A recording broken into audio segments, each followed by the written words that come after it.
Well, welcome. Today I am going to speak to all men, irrespective of age. And the topic or the theme of today's session is the power of indifference, the power of indifference in your mental construct. Um, but let me, I guess, give you a summary of what I hope to achieve today.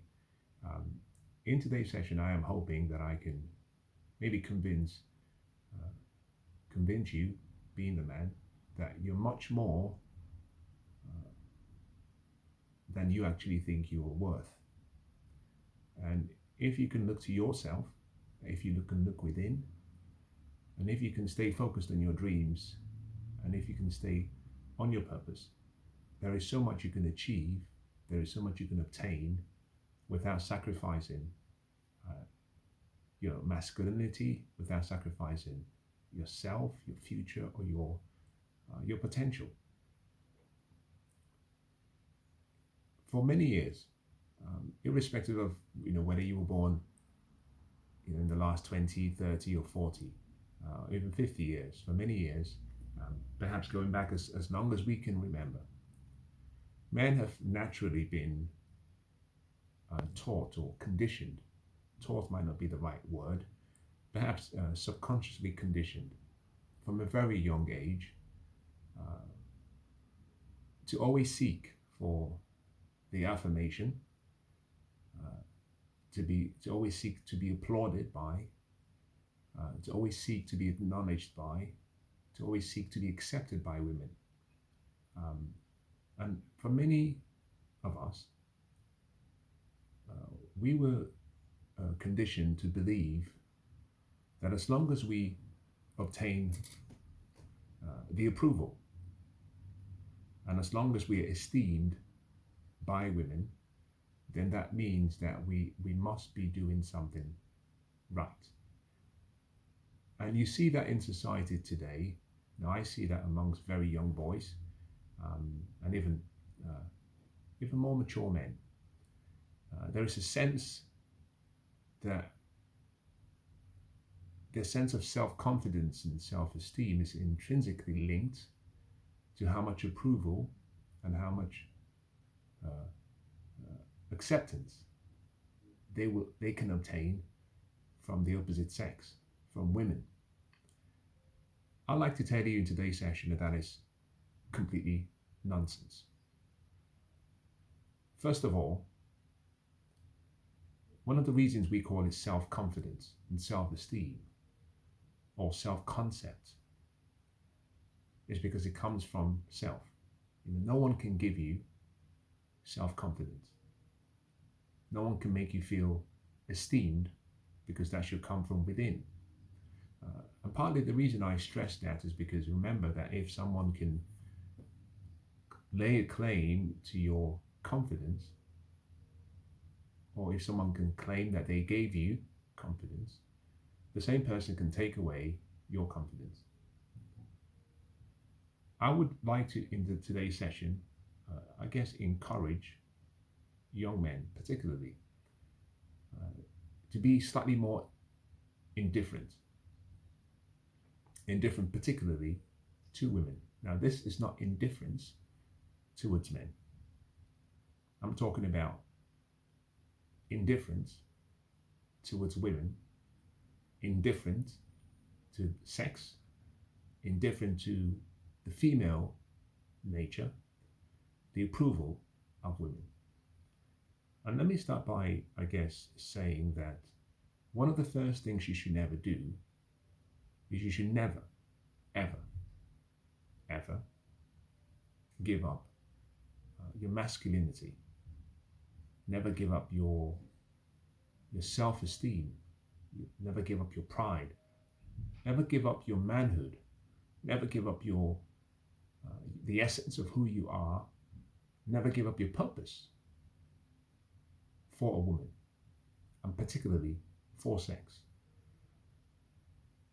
Now, history is rife with examples of great men and great kingdoms, they were pulled to the ground, or they were derailed or destroyed simply because the man could not control his loins. His urge and need for sex was his downfall.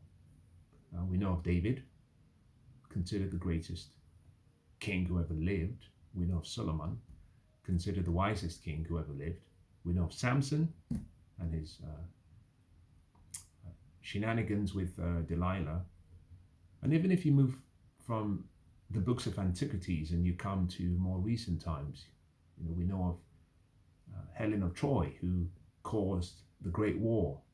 For those of you who have seen the movie Troy, who caused the Great War? The Trojan War, that destroyed an entire kingdom. And in many ways, what you find consistent with each of these great men, or in these great kingdoms, was almost a failure on the part of the man to control his need for sex, to control his loins, to control his manhood, to stay in focus. In order for you to be successful, and by successful, I'm defining that in you striving towards becoming the best version of yourself, whatever that could be. In order for that success to take place, between the age of 18 to 35, but even more so before 18, you have to face the world with a level of indifference. And you have to face women particularly with an aura of indifference. Indifference towards their affirmations, indifference towards particularly sex, indifference towards being accepted. Now, interestingly, my experience has been, and this is obviously an anecdotal experience, however, I think many of you will perhaps connect with, and many women who hear this will probably approve of the statement I'm about to make, which is that women are naturally attracted to indifference. Women are naturally attracted to men who are indifferent. The reason being that women are naturally attracted to confidence. Women are attracted to men who have a sense of purpose and a sense of destiny. They're attracted to greatness. They're attracted to focus and people who are driven. When I make reference to the word indifference, that does not mean I'm asking you to be unkind. I'm not asking you to be a bad person. I'm not asking you to be unthoughtful. I'm saying be focused. Now, if you took away the word indifference and you substituted the word focused, obsessive, focus, you would achieve the same aim. Confidence is a product of focus. Little successes over time creates confidence. Women are attracted to indifference because by their nature, there is something about a woman, and let me also say this, especially the very attractive women, there is something about women where they crave attention. The need for attention, the need to be recognized, the need to be celebrated, the need to be lauded is something intrinsically built into a female and into the female DNA. And that simply means if a woman is attractive, from the time she actually turns about 10, 11, 12, she starts to hear the applause, the affirmations. She starts to experience the pursuit from both men her age and men older than she is. So there is a sense of entitlement that is bred into the minds and the subconscious minds of most women. And that means that naturally they expect to be recognized. They expect to be able to manipulate the environment, their environment. A young girl comes uh, into the swimming pool and she starts to cry and everyone gathers around her. She loses her shoe and everyone starts to look for her shoe. As the young girl grows up, she gets to become a teenager, and she starts to recognize that she has attributes and features and things that are inherent to who she is that she can use to obtain whatever she wants. As a matter of fact, we know that a woman's beauty can cause a man to be inspired, but it can also cause a man to lose the kingdom. And so most women grow into recognizing how they can use what they have to control their destiny. And that simply means that when she comes across a man who is indifferent to beauty, indifferent to her attraction, indifferent to her presence, like a deer in the headlights, she stops because it's something very unusual. The whole world, and especially today, women have been told that they are the superior race of the two genders. They've been told that without women, the world would not be. Again, all plausible assertions. In any case, women have been lauded to believe that they do not have to work hard enough to be appreciated. Now, some feminists will disagree with that statement, and they might cite historical evidence. In any case, women, especially attractive women, in contrast with unattractive or average women, have had a life that is quite easy. They become addicted to attention.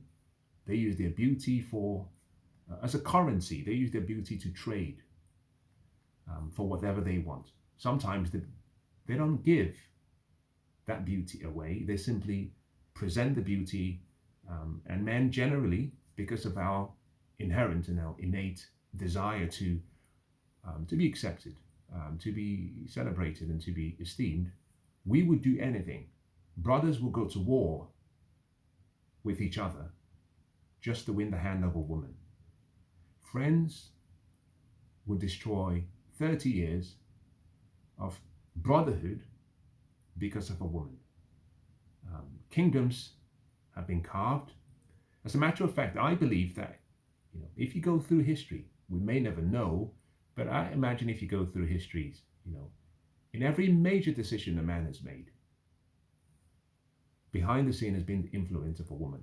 And I think that is a good thing, because it shows that everything we do, all of our being is there, and we do that for the woman, which is partly why I don't understand the useless feminist, womanist ideologies, because at the core, everything we do is for the woman, whether that be our mother, our sister, our lovers, our wives, our daughters. They drive and give us purpose. In any case, it's up to you, the man, to learn how to starve them of that attention. And partly the reason you're doing this is because my experience has been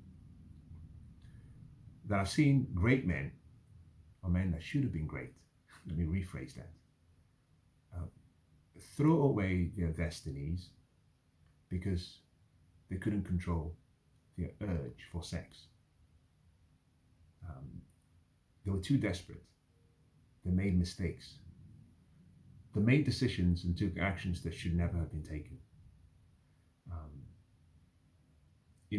Desperation breeds resentment. Because when you're desperate, you're out of alignment. Your decision-making faculty is skewed, is emotionally charged.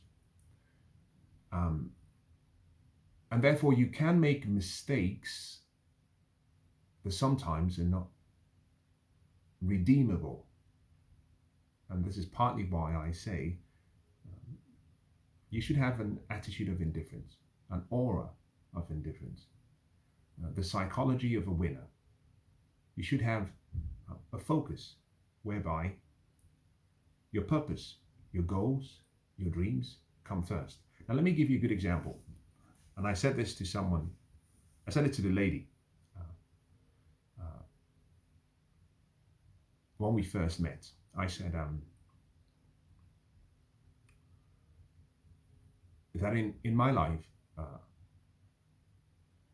that she would always come third place in my life. And if she could live with the fact that she would always be third place, then maybe, just maybe, the relationship could work. Now, I also stated that my purpose will always be first in my life. My purpose takes first place. In second place is myself. Third place, she can have. Now, let me even extend it further. I also said that when I have kids, my kids will come fourth in my life. Purpose first, I come second, she comes third, the kids come fourth. If she couldn't live with that arrangement, then the relationship would not work. And the point was that I understood very clearly that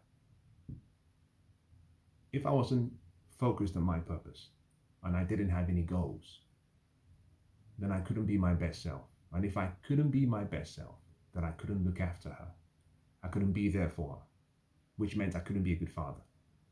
The point being that we've mixed up this sequence of importance in our lives. There's a saying, you take care of me and I will take care of you. And generally in relationships, that is a failed mindset to have. The right approach should always be, I will take care of me for you, and I expect you to take care of yourself for me. You cannot give what you do not have. And therefore, by pouring into yourself, you will have enough to give to other people. And men are making so many mistakes in so many levels, partly because there aren't enough fathers available, or good men in the communities, and we've lost that sense of self and social responsibility amongst men, where boys are not being taught that sex and having sex is not the most important thing. Counting the number of sexual partners you have means nothing. Your purpose should be first. And if you're too young to have a purpose, your education should be first. Your career should be first. Your goals should be first. Financial independence and being wealthy, achieving your dreams, becoming your best self should be first. And sex and women should be a distant. Call that 9th, 10th, 11th, whatever. Now, let me bring this perhaps closer to home by making a recommendation. And the recommendation is, irrespective of what age you find yourself in, whether you're 7, probably too young to be listening to this, or whether you're 12, 20, or 25, or 40, you should stop pursuing sex. In a very sad way, most men, even those who have goals, who want to become wealthy, at the back of our minds, we think, I like to have that car. So I need to make money so I can buy that car. And I always ask a question, follow-up question, which is, and then what?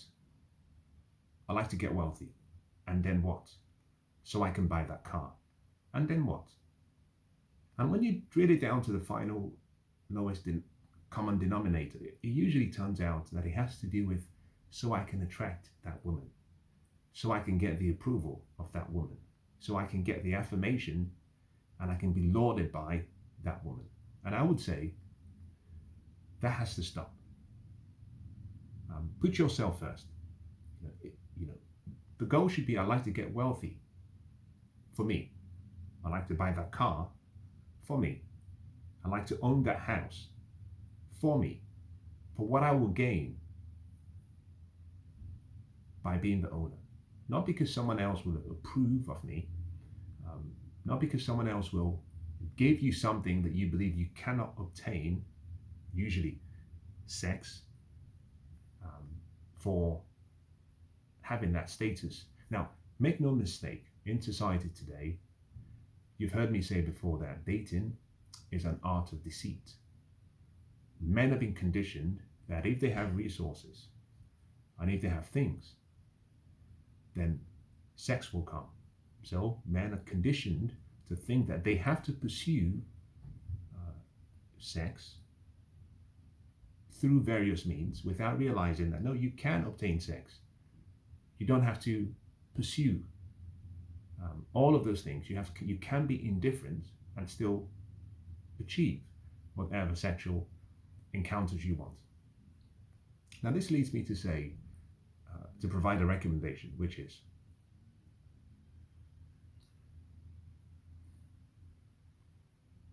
if you can, this is very hard, but if you can, men, you have to learn how to become content with just being yourself. As a matter of fact, if you cannot enjoy your own company, there is perhaps something wrong. The need for someone else's company, a woman's company, is a sign that perhaps something is wrong. Now, it's good to want someone else's company, but for you to need it, that indicates there's something missing. And that means I would recommend, secondly, that you stop asking women out on dates. Now, this will sound somewhat counterintuitive. I think between the age of 18 and 35, in any case, you should not have a girlfriend, a permanent girlfriend, a mono relationship. You should not be married if you're a man. You should not be exclusively seeing one person. You should not be living with a woman. Your focus should be, number one, your purpose, your goals, your dreams, your vision, your plans. Now, by eliminating the pursuit of women, you introduce something into your life, which is the fact that it is okay to just be yourself. You should eliminate, if you can, that fear factor. Most men go out on dates or go out to bars and restaurants and social events purely for the sake of being able to attract a woman. I think you should change that mindset. You should not go out to bars or clubs, restaurants, even the gym. Most people, boys, men, go to the gym to pick up chicks. And all of those areas are not designed for such actions. The bars and the clubs and the restaurants are usually for socializing. That's the purpose. The purpose is not to go and pick up girls, pick up chicks. The purpose of bars is not to go with the intention of actually finding someone to have sex with. Although I'm not opposed to such pursuits. But one of the ways you can start to become more indifferent towards women and towards sex is to go out with the intention of spending a good time. Go out with your boys and be content that at the end of the night, you can go back home and there is no sex. As a matter of fact, I would also say that for those who are very active in going out to bars and restaurants and pubs and wherever they can socialize and with the intention of meeting women and sleeping with women, one or two things always happens. Number one, the sex is never great. And the reason is simply because most of the time there's too much alcohol. A mistake most men should be very careful about, especially in today's society. You could have done that many years ago when I was much younger. Then there wasn't the Me Too movement. There wasn't this almost this pursuit to criminalize the behaviors of men. You can't make such mistakes today. You have to always be in control. And in any case, bars and clubs and such places, you tend to have too much alcohol. Most of the time, you can't remember what happened. Now, the purpose of sex for men or dating is to have sex, but at least you want to know what you're doing, so that you know what was done and what wasn't done, just for your safety. Now, the second has to do with the fact that in such arrangements, in addition to either being too drunk, the woman being too drunk, you being too drunk, you risk. The issue is not the experience per se, it's what you have underlying at stake in the event something goes wrong. So, for example, how many times have we heard of look at Mike Tyson, or some celebrity who has a great career, goes out, gets in contact with someone, makes a mistake, he's too drunk, makes a mistake, and the trajectory of their path in terms of their potential is completely destroyed. They're taken on a detour because they made one mistake. As a matter of fact, most men become fathers when they make mistakes in relation to sex. Either they forget to wear protection, they forget to ask if the lady is wearing protection, they forget that they should not be too drunk in the process. They make all the mistakes that they should and could have avoided. And the result is sometime in the future they realize that they're fathers. Why? And the moment they become fathers, what was supposed to be a pathway to greatness, a pathway to success, a pathway to wealth, is completely destroyed. So in many ways, I do not recommend picking up women in bars or clubs. Now, you can exchange numbers and meet on a different day and do whatever you want to do, but at least you would have your senses together, you would be more in control. You wouldn't be making a mistake.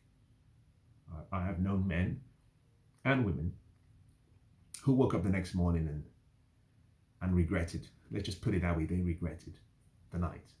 In many of such scenarios, the experience was sometimes a few minutes, 5, 6, 7, 2, 1, 10, 15, give an hour. And you ask them, was it worth it? And I would imagine most women would say the same thing. It wasn't worth it. You were intoxicated. You were possessed by that spirit that possesses a man, sometimes a woman. It's almost like a craving, a very deep craving for that physical intimacy. But once you've had it, then your eyes are open. Effectively, you're like Saul on his way to Damascus. The scales fall off your eyes, and you realize the severity of your decision. So let me summarize by simply saying that men today have to start to think about yourself as worth more than where you are presently. Your future is great, but without realizing that there are decisions that you will make that will sabotage that future. One of those decisions is the craving you have for sex, and the craving you have for the female affirmation, or the craving you have for approval. Whether that craving is her saying, I'm proud of you, or saying, you need to give me a child because that's the right thing to do, despite you not being ready. But that craving leads a lot of men, especially young men, to make poor decisions. And if you can develop an aura, an attitude of indifference, what you will find is not only do you minimize the failure rates and the poor decisions you would normally make, but you regain and you retain your self-worth, your masculinity, your self-esteem, your pride, and most importantly, your purpose. You stay purposefully focused. And by doing that, by retaining this aura of indifference, your focus is on one thing and one thing alone.